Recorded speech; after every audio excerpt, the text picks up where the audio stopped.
2026 का सबसे दिलचस्प मुकाबला एक बार फिर भवानीपुर और नंदीग्राम के इर्द गिर्द सिमटता हुआ नजर आता है। एक तरफ ममता बनर्जी तो दूसरी तरफ उनके सभी भरोसेमंद सिपहसालार रहे हैं और सबसे बड़े राजनीतिक शुभेंदु अधिकारी। याद कीजिए 2021 जब नंदीग्राम की जमीन पर शुभेंदु अधिकारी ने ममता बनर्जी को हराकर अपनी ताकत का बड़ा प्रदर्शन किया था। लेकिन इस बार तस्वीरें थोड़ी अलग है। ममता बनर्जी ने पहले से ही ऐलान कर दिया है कि वो भवानीपुर से चुनाव लड़ेंगी और साथ ही भाजपा को सीधी चुनौती भी दी है। ये ममता का आत्मविश्वास सिर्फ बयानों तक सीमित नहीं है, बल्कि उनके उम्मीदवारों के चयन में भी साफ दिखाई देता है। ममता बनर्जी ने 52 महिलाओं को टिकट दिया है, SC ST उम्मीदवारों को मौका दिया है। यानी साफ है कि इस बार सोशल इंजीनियरिंग के जरिए बड़े वोट को साधने की कोशिश की गई है।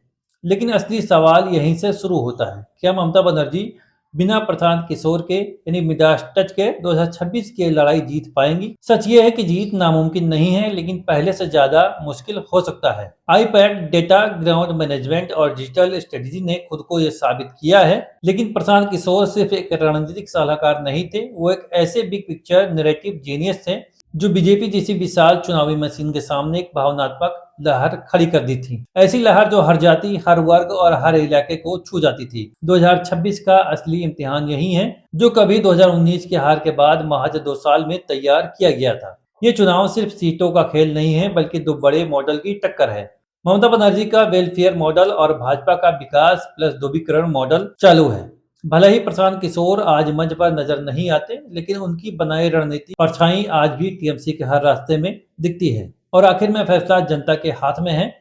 ममता बनर्जी की सबसे बड़ी ताकत है उनकी जमीनी नेता की छवि। अगर वो जनता को समझाने में सफल रही हैं, भाजपा एक बाहरी पार्टी है और आईपैक ने बिना पीके के भी डेटा का सही इस्तेमाल किया है, तो 2026 सीटों का सपना हकीकत बन सकता है।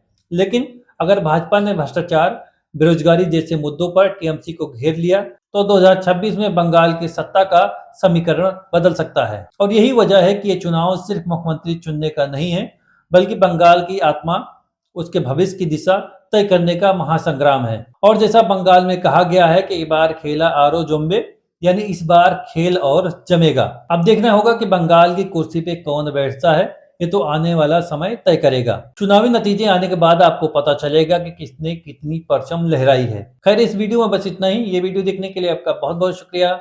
जय हिंद।